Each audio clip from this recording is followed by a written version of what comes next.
ये स्टोरी एक lesbian couple के बारे में है जो एक दूसरे के प्यार में पैशनेटली पड़ जाते हैं और अपने रिलेशनशिप को सेक्सुअली एक नेक्स्ट लेवल तक ले जाते हैं। क्या होता है जब उनमें से एक दूसरे को धोखा दे देता है, वो हमें मूवी में पता चलेगा। So let's begin. मूवी की शुरुआत में हम एक टीनेजर गर्ल एडल को देखते हैं जो हाई स्कूल में है। वो लिटरेचर की स्टूडेंट है। क्लास फिनिश होने के बाद एडल की फ्रेंड्स उससे कहती हैं कि उनके ही स्कूल का एक लड़का थॉमस एडल में इंटरेस्टेड है। वो हमेशा उसे देखता रहता है, लेकिन एडल इस बात पर ज़्यादा ध्यान नहीं देती। नेक्स्ट डे जब एडल बस से स्कूल जा रही थी तब थॉमस उसके पास आकर एडल से बातें करने लगता है और डेट के लिए भी पूछता है। जब एडल थॉमस से मिलने जा रही थी तो वो एक लड़की को देखती है जिसे वो काफ़ी गौर से देखती रहती है। वो लड़की एकदम टॉम बॉय की जैसे दिखती है और उसके हेयर ब्लू थे। एडल उसको देखती ही रह जाती है। उसे ऐसा लगता है जैसे लव एट फर्स्ट साइट वाला सीन हो। उसके बाद वो थॉमस के पास पहुंच जाती है। वो दोनों साथ में लंच करते हुए काफ़ी देर बातें भी करते हैं, जिसके बाद वो साथ में मूवी भी देखने जाते हैं जहां थॉमस एडल को किस करने लगता है। लेकिन एडल को थॉमस का उसे किस करना पसंद नहीं आता और वो बहुत अजीब सा महसूस करती है। डेट के बाद जब रात को एडल सो रही होती है तो वो उसी लड़की के बारे में ड्रीम करती है कि वो दोनों इंटीमेट हो रहे हैं। नेक्स्ट डे जब एडल की फ्रेंड्स उसकी और थॉमस की डेट के बारे में डिटेल्स मांगने लगती हैं तो एडल कहती है कि उन दोनों के बीच कुछ नहीं हुआ और वो गुस्से में वहाँ से चली जाती है। तब थॉमस उसके पीछे पीछे जाता है। वो एडल को रोक के बोलता है कि वो एडल को बहुत पसंद करता है और वो नहीं चाहता कि एडल उसे अवॉइड करे। ये सब सुनकर एडल उसे किस करने लगती है, जिसके बाद वो दोनों इंटीमेट भी होते हैं। पर इंटीमेसी के बाद एडल बिल्कुल भी खुश नजर नहीं आती। एडल अपने एक फ्रेंड वेलेंटीन जो कि गे है उससे बात करती है। वेलेंटीन उससे पूछता है कि तुम इतनी उदास क्यों हो। एडल उसे बताती है कि थॉमस बहुत अच्छा है पर फिर भी उसके साथ रिलेशनशिप में मैं खुश नहीं हूँ, कुछ कमी सी लगती है। वेलेंटीन कहता है कि तुम्हारी खुद की खुशी किसी भी रिलेशनशिप से ज़्यादा इम्पोर्टेंट है, जिसके बाद एडल थॉमस से ब्रेकअप कर लेती है। पर इस बात से थॉमस की आंखों में आंसू आ जाते हैं क्योंकि वो एडल से सच में बहुत ज़्यादा प्यार करता था। नेक्स्ट डे जब क्लास ओवर हो जाने के बाद एडल बाहर बैठी थी तो उसकी एक क्लासमेट बियट्रिस एडल के पास आकर बैठ जाती है। बातों ही बातों में बियट्रिस एडल की खूबसूरती की तारीफ करते करते उसे किस करने लगती है और किस के बाद वहां से चली जाती है। अगले दिन एडल बियट्रिस को बाथरूम में जाकर किस करती है, जहां पर बियट्रिस उसे रोककर कल के लिए सॉरी कहती है कि वो सब कुछ इंटेंशनली नहीं हुआ था बल्कि बस हीट ऑफ द मोमेंट था, और उससे प्रॉमिस भी करती है कि इस सब के बारे में वो किसी से कुछ भी नहीं बोलेगी। जिस बात से एडल को बहुत बुरा लगता है। क्योंकि एडल बहुत ज़्यादा दुखी थी तो उसका फ्रेंड वेलेंटीन एडल को अपने साथ गे बार में ले जाता है। वेलेंटीन अपने बॉयफ्रेंड के साथ बिजी हो जाता है। इसी दौरान एडल की नज़र कुछ टॉम बॉयज़ पर पड़ती है जिनके पीछे पीछे वो अकेले ही चल पड़ती है। उनका पीछा करते हुए वो एक लेस्बियन बार में पहुंचती है जहाँ लड़कियां एक दूसरे को किस कर रही थी। वो ये सब बड़ी हैरानी और एक्साइटमेंट के साथ देख रही थी। जब एडल बार काउंटर पर ड्रिंक के लिए जाती है तब वो उसी ब्लू हेयर वाली लड़की को भी देखती है। वो लड़की भी एडल को ही देख रही थी। जब एक अनजान लड़की बार काउंटर पर आकर एडल से फ्लर्ट करने लगती है तो वो ब्लू हेयर वाली लड़की वहां आकर उस लड़की को भगा देती है। वो लड़की खुद को इंट्रोड्यूस करते हुए अपना नाम एमा बताती है। वहाँ हमें पता चलता है कि एमा एक फाइन आर्ट स्टूडेंट है जो कि स्केचिंग और पेंटिंग्स बनाया करती थी। एमा एडल से पूछती है कि वो यहाँ लेस्बियन बार में अकेले क्या कर रही है। तब एडल कहती है कि मैं यहाँ गलती से आ गई हूँ। वो दोनों एक दूसरे से बात कर ही रही थे कि एमा की गर्लफ्रेंड सबाइन और उसके कुछ फ्रेंड्स भी वहाँ आ जाते हैं। वो सब एमा को बेल्जियम क्लब ले जाना चाहती थी। एमा एडल से उसके स्कूल का नाम पूछती है और वहाँ से चली जाती है। नेक्स्ट डे जब एडल स्कूल ओवर हो जाने के बाद स्कूल से बाहर आती है तो वो देखती है कि एमा उसका वहाँ पहले से ही वेट कर रही थी। एडल अपनी फ्रेंड्स को छोड़कर एमा के साथ जाने लगती है। जब उसकी फ्रेंड्स एडल को एक टॉम बॉय के साथ जाते हुए देखती हैं तो उन्हें एडल पर शक होने लगता है। एडल और एमा एक पार्क में जाकर बैठते हैं जहां एमा एडल का स्केच बनाती है। जब एडल पूछती है कि क्या वो हर उस इंसान का स्केच बनाती है जिससे वो पहली बार मिलती है, एमा मना करते हुए कहती है कि मुझे तुम पसंद हो इसीलिए मैंने तुम्हारा स्केच बनाया। एमा वहां से जाने लगती है ये कहते हुए कि उसकी गर्लफ्रेंड सबाइन उसका वेट कर रही होगी।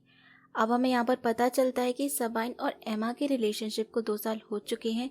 ये सुनकर एडल उदास हो जाती है, जिसका क्लियर मतलब था कि एडल इज इनटू गर्ल्स, मतलब उसे लड़कियां पसंद थी।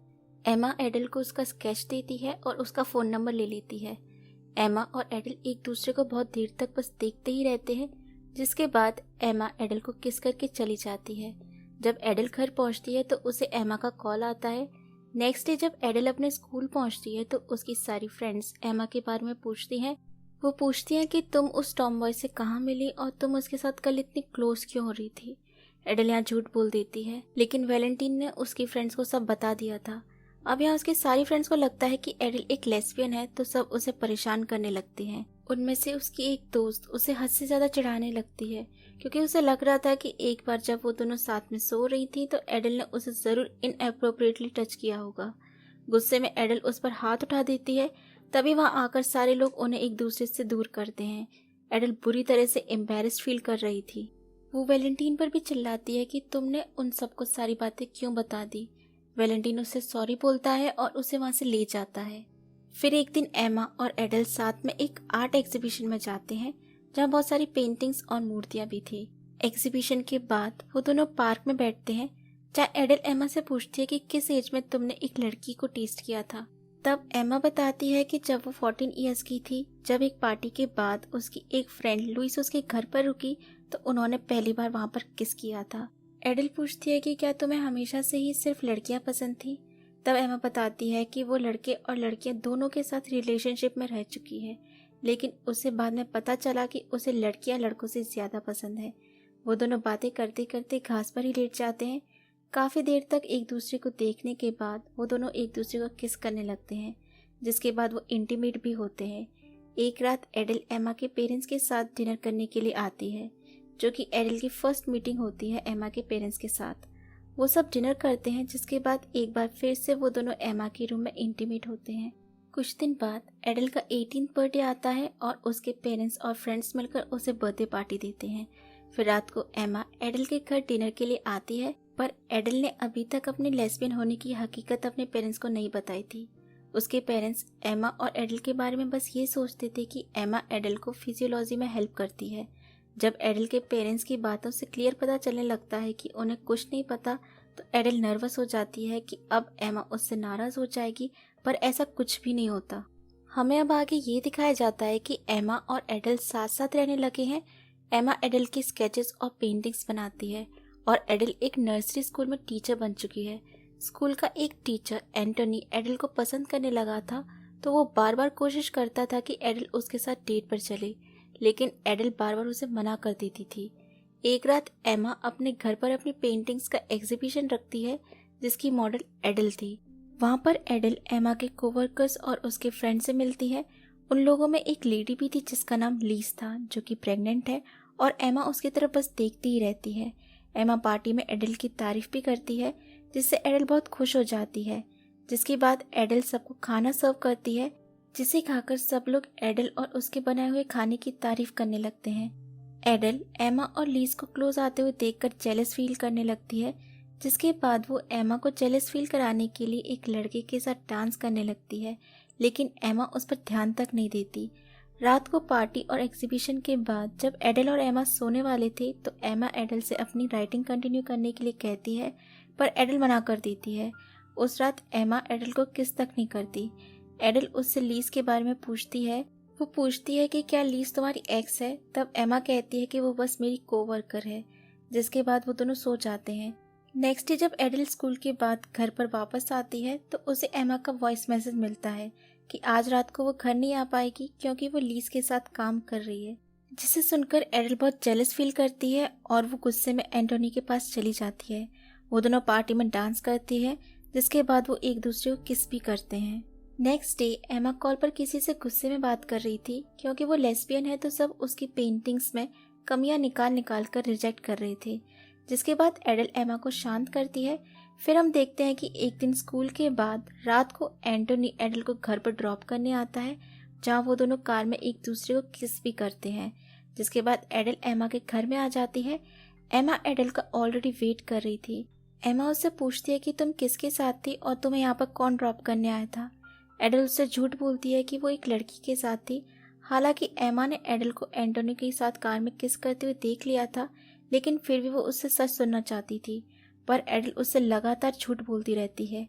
एमा उससे बताती है कि उसने एडल और एंटोनी को किस करते हुए देख लिया है। वो उससे पूछती है कि वो एंटोनी के साथ कितनी बार फिजिकल रिलेशनशिप बना चुकी है। एडल कहती है 2-3 बार।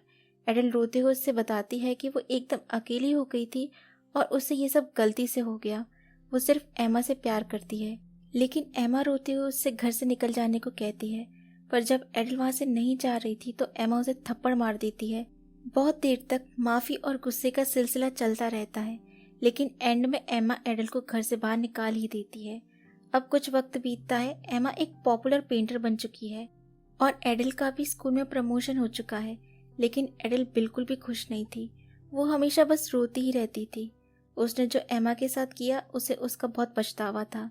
फिर एक दिन एडल एमा को रेस्टोरेंट में मिलने के लिए बुलाती है, जहाँ पर एडल को पता चलता है कि एमा अब लीज के साथ रिलेशनशिप में है और उनका एक बच्चा भी है। एमा कहती है कि अब ये ही मेरी फैमिली है। एडल ये सब सुनकर उदास हो जाती है।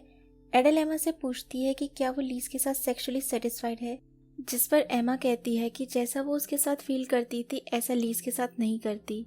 ये सब सुनकर एडल उसे किस करती है, लेकिन एमा उसे रोक देती है। एमा कहती है कि वो अब किसी और के साथ रिलेशनशिप में है और वो उसके पास वापस नहीं आ सकती। तुमने जो मेरे साथ किया मैंने उसके लिए तुम्हें कब का माफ़ कर दिया है। तुम हमेशा मेरे लिए स्पेशल रहोगी, पर अब हम साथ नहीं रह सकती। जिसके बाद एमा एडल को हक करके वहाँ से चली जाती है। एडल इस सब की वजह से बुरी तरह रोने लगती है। कुछ दिन बाद एडल एमा की पेंटिंग एग्जीबिशन में जाती है, जहाँ वो लीज और एमा को एक दूसरे के साथ बहुत खुश देखती है। उसे बुरा तो लगता है, पर वो एमा को खुश देखकर खुश थी। जिसके बाद वो वहाँ से चली जाती है। इसी के साथ मूवी एंड हो जाती है। अगर हम मूवी की एंडिंग की बात करें तो पर्सनली इन माय ओपिनियन एमा ने एडल को छोड़कर सही किया, क्योंकि जो इंसान एक परफेक्ट रिलेशनशिप के होते हुए सिर्फ और सिर्फ अपनी जेलसी के चलते अपने पार्टनर को चीट कर देता है, उसकी क्या गारंटी है कि अगर एमा उसे दूसरा चांस दे भी देती तो वो दोबारा चीट नहीं करती। और मूवी की एंड में एमा भी अपनी लाइफ में आगे बढ़ने के लिए रेडी हो गई थी। बाकी एंडिंग को लेके सबके अपने अपने डिफरेंट ओपिनियंस हो सकते हैं। Thanks for watching the video.